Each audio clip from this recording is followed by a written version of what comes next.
यूरोपीय तंजीम ने जंग के दौरान आगाही फराहम करने वाली तंजीम के स्टाफ को यूक्रेन मुंतकिल कर दिया। मास्को का सलामती और तावन की यूरोपीय तंजीम के फैसले पर इजहार तशवीश।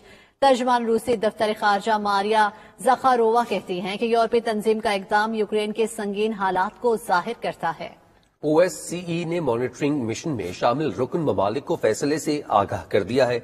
अपडेट करें आपको हम खबर के हवाले से। यूरोपीय तंजीम ने जंग के दौरान आगाही फराहम करने वाली तंजीम के स्टाफ को यूक्रेन मुंतकिल कर दिया है। मॉस्को सलामती और तावन की यूरोपीय तंजीम के फैसले पर इजहार तशवीश सामने आया है। तर्जुमान रूसी दफ्तर खारजा कहती हैं कि यूरोपीय तंजीम का इकदाम यूक्रेन के संगीन हालात को जाहिर करता है। इस हवाले से मजीद क्या तफसीलात है जानते हैं। नुमाइंदा मॉस्को हमारे साथ मौजूद है शाहिद घुमन बताएगा।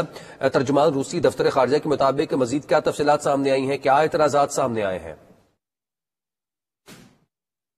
बिल्कुल, रूस में सलामती और तावन की यूरोपीय तंजीम की जानब से यूक्रेन में मॉनिटरिंग स्टाफ को मुंतकिल करने पर खारजा की तर्जुमान मारिया ज़खारोवा का कहना था कि यूरोपीय तंजीम का इकदाम यूक्रेन के हालात की संगीनी को जाहिर करता है। उनका कहना था कि इस तरह के फैसले हमारी शदीद तशवीश का बायस नहीं बन सकते। उन्होंने कहा कि OSCE के इकदाम से यूक्रेन पर कशीदगी में मजीद इजाफा हुआ है।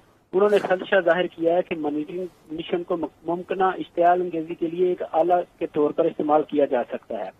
उनका कहना था कि मॉनिटरिंग मिशन दुनिया को जंग के दौरान मुकम्मल तफसीलात और आगाही फराहम करता है, इसलिए हम OSCE की क़यादत से मुतालबा करते हैं कि वो मॉनिटरिंग मिशन के साथ हेरा फेरी की कोशिशों और तंजीम को गंदे सियासी खेल खेलने से रोका जाए।